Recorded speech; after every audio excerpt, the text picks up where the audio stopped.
All right, good morning. You ready for a fun one? This unit has, these are ice cream machine condensers. This location, pardon me, has one unit, left and right remote condensing unit. They have another unit that is water cooled. So they used to have two units that were remote condensers. They had nothing but trouble with the one unit. The service company couldn't figure it out. After thousands of dollars of failed repairs, the owner literally had someone cut the lines, wheel this thing out of the way, and put in a water-cooled unit. Well, now they want to revive the remote condensing units and get 3 machines. So what I've got to do is get these lines figured out. Would have been great if they didn't just cut them, but they did. Which lines are which to A side, B side, and then we got to get that machine put in place.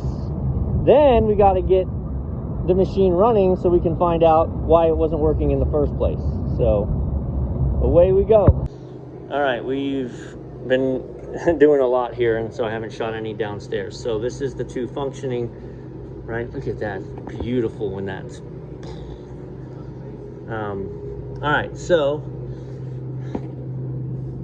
3-phase remote condensers. That's, I think, going to be our first big hiccup, is that there's no way they put in additional outlets when they put in this machine. Why would they? So we've got power running in there.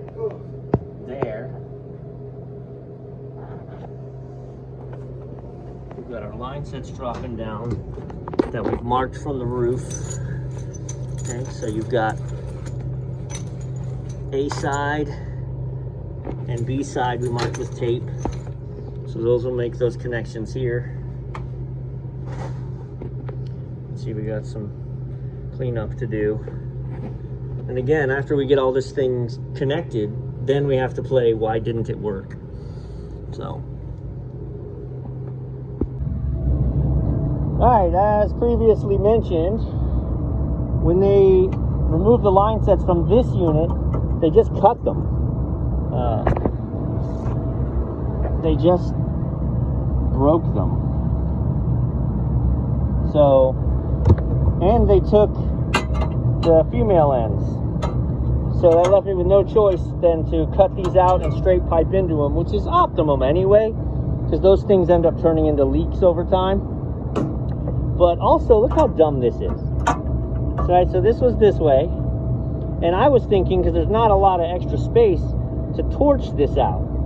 And once we remove everything, I can pull this out the front. Well, I can't, because they have, the nut on it is here, so it's got to pull in. This can't go this way because the headmaster control and the coil, so I was stuck having to cut it. So we clean that one up.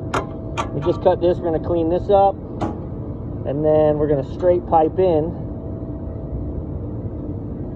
I don't know where my other fitting is. There it is. We're going to straight pipe in, straight through that away. So, all right, it's real windy up here today, so that was a challenge. So I had to have the heat much hotter than I wanted it to be. See, I have some boogers on the bottom. Not afraid to show you.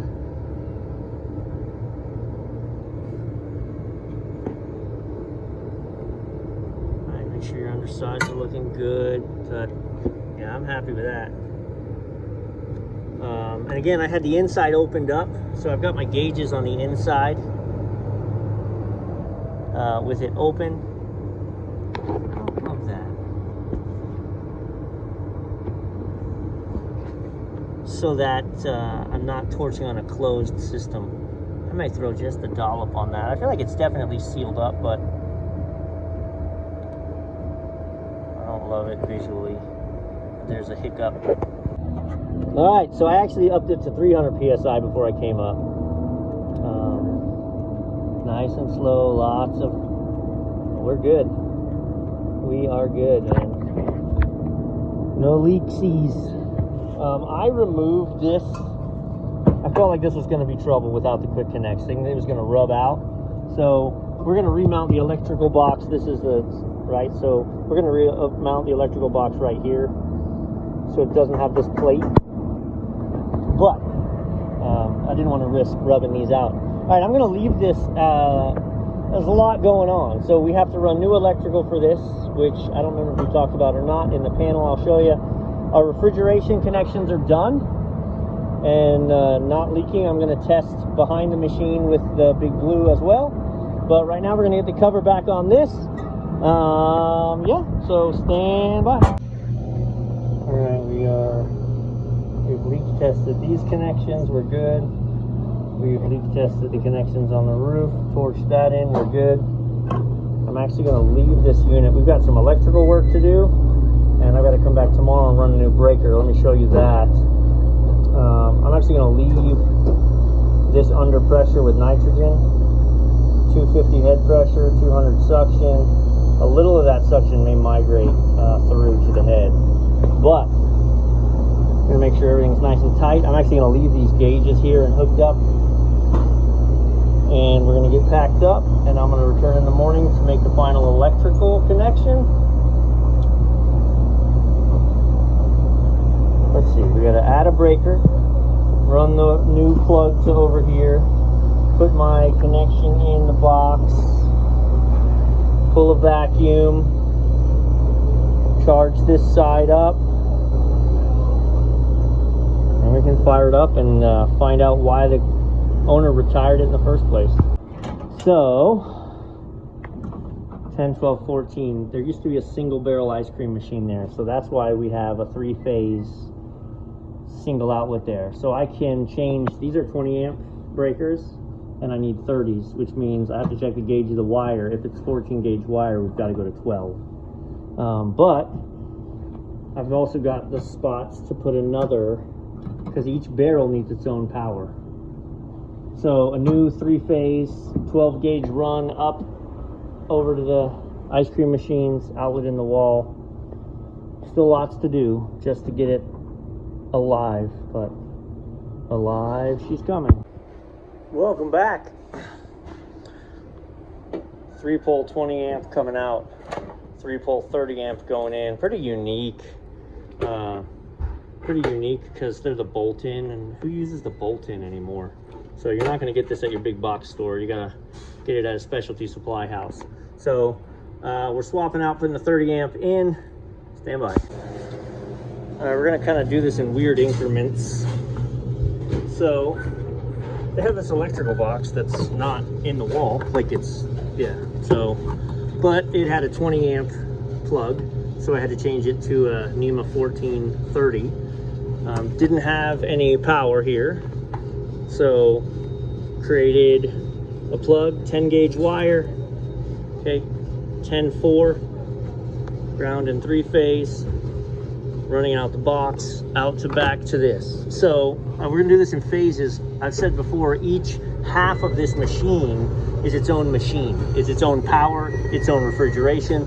This unit is the one I have a plug for, the one I have the breaker for. I don't have to run new overhead yet.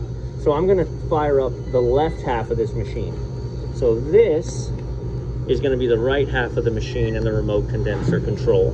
I've got the remote condenser control capped off because I still have to find that power up there, drop it down, make my connection. Lots going on. I keep saying that, lots going on. Gauge is out of the way. All right, I'm gonna go turn the breaker on. See if she wakes up. Breaker's on. Oh snap.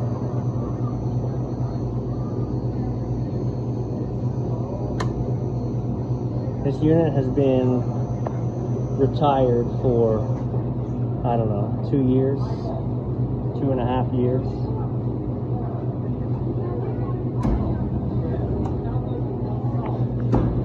Oh, boo. So it is the right side that runs.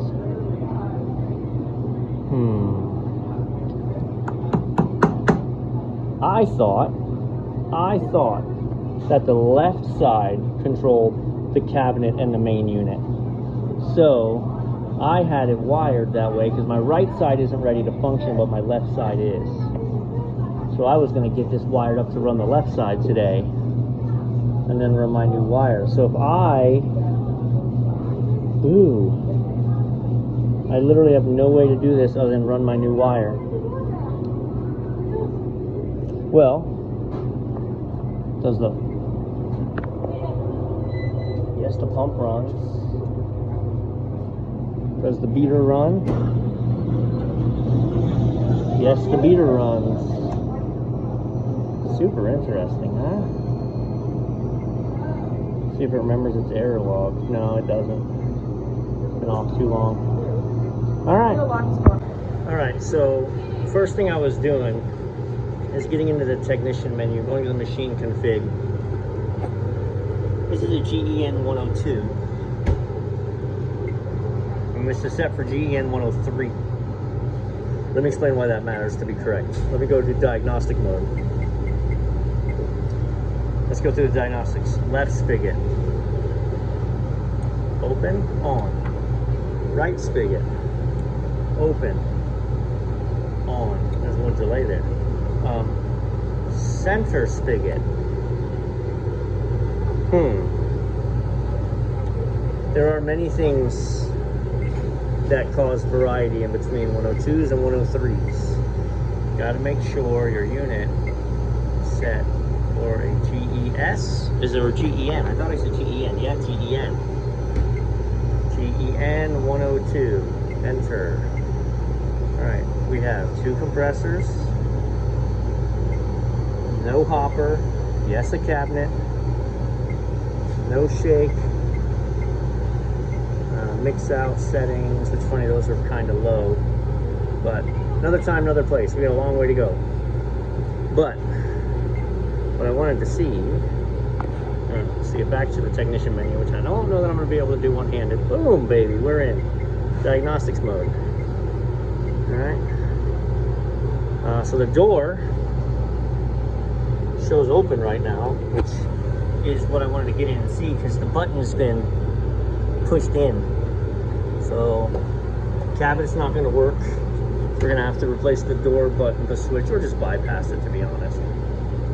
Left compressor, right compressor, left solenoid, right solenoid. So I actually want to bump this because I wanted to tap both solenoids. Cabinet compressor.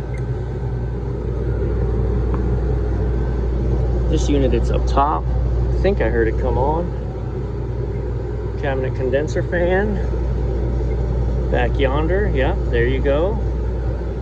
Alright. Cabinet evap fan. No on the evap fan. But I wonder if the evap fan won't run anyway because it's interrupted by the switch. So I'll start with the switch. Left beater motor. So it's not going to run because there's no power applied to it, but the contactor pulled in. Right beater motor will run. Sounds terrible. Left pump. Should have activated one of those little guys. And right pump. Did activate the back one. And the right pump is working, which is weird because again, I thought that wasn't supposed to work without the cover on it. But I'm probably thinking of maybe no, that's not supposed to work without the cover on it. Huh. No. Lots going on, right? That's what I keep saying. Alright, so I've made a whip, 2 sets of leads. I've got the wire pulled down the wall into a box. Now I've got this head so that we can run out of there from the remote condensers and down to this for each side of the remote condenser. Alright. I pulled a vacuum on this thing for like an hour and a half while I was doing all this working.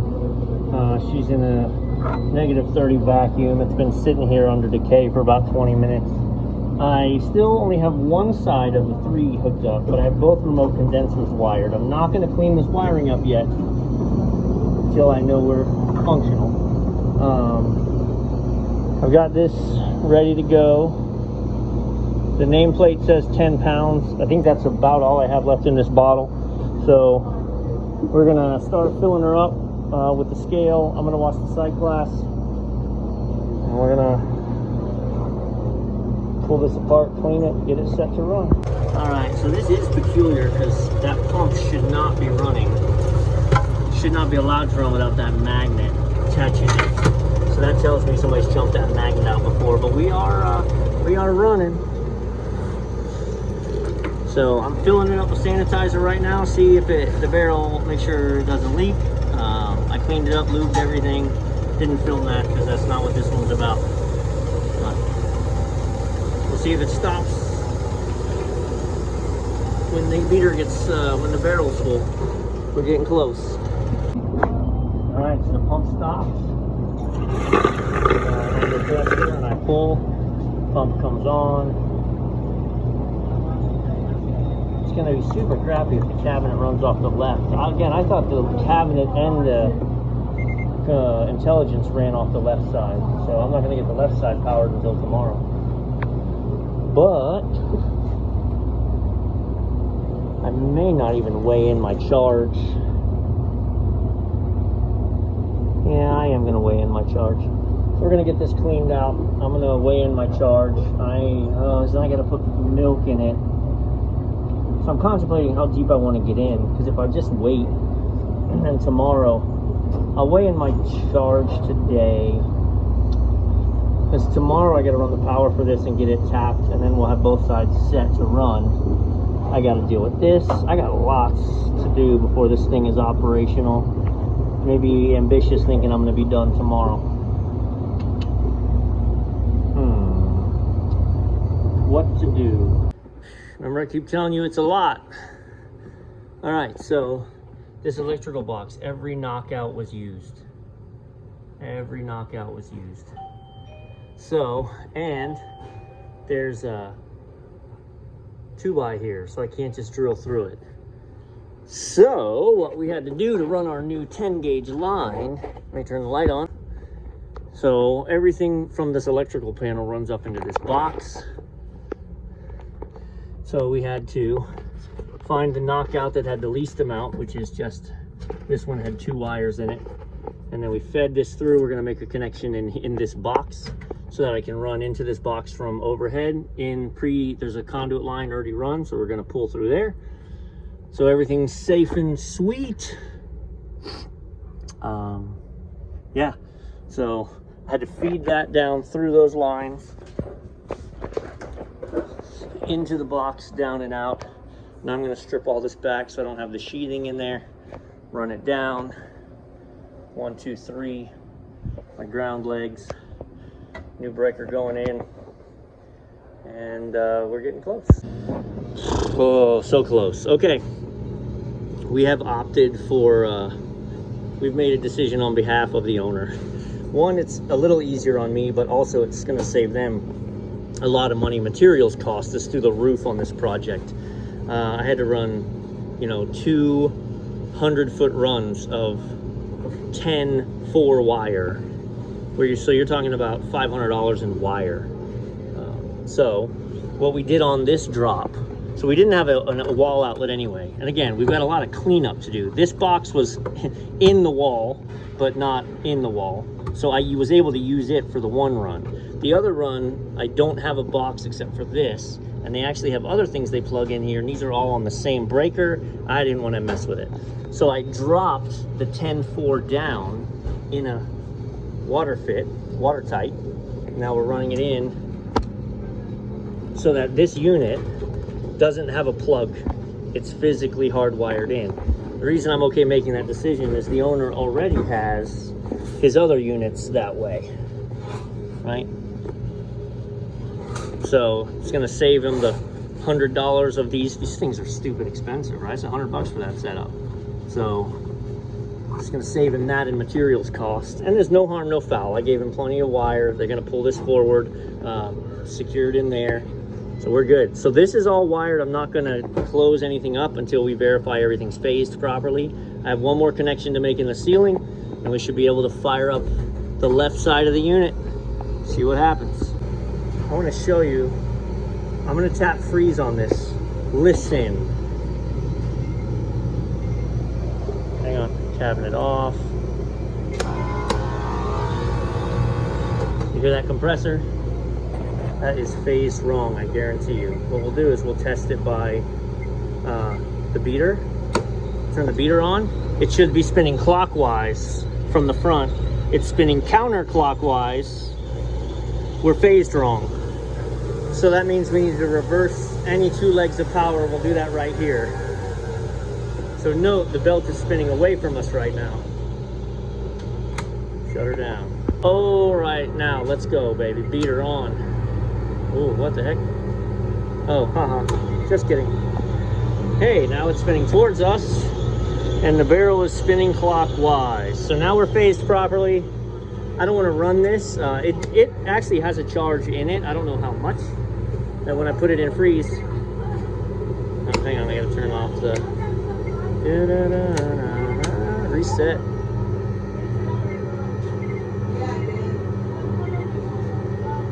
Why?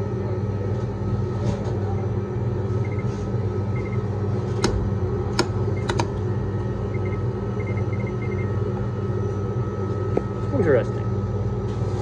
Let's figure out what's up with that. Alright, look at this. This is going to be a problem. Look at the depth of that groove. So, I'm going to change, put a new one on. I'm going to clean this off. Before I do that, let's do this here. Alright, so sliding the new one on, you'll see no matter where you put it, it ends up finding that groove. It's pretty snug. It doesn't wobble around like crazy. It may actually seal, but not for long. I have heard tales of putting another gasket here. We may resort to that to try and buy us time. Let's see. Alright, I think what we're going to do is clean up all this electrical. We know that we're good. I'm actually going to electrical tape everything now, seal it up, look at it with the thermal while it's running, make sure I don't have loose connections. Button up all of my electricals all the way bottom to top up on the roof, and close this video and work order out because this is the install. So the install is in theory on the cleanup to being done. The remote condensers work, the machine works, the cabinet has drama we got to get into, but again, I'm going to start a new video and work order for that. This is the setup and install. Check the box. This one's good. Now we got to figure out if it works and why it doesn't. All right, so they're going to have 6 barrels if these 2 end up working. So since one of them doesn't have a plug and it's only able to be turned off at the breaker, I'm labeling them barrel 5, barrel 6. Boom.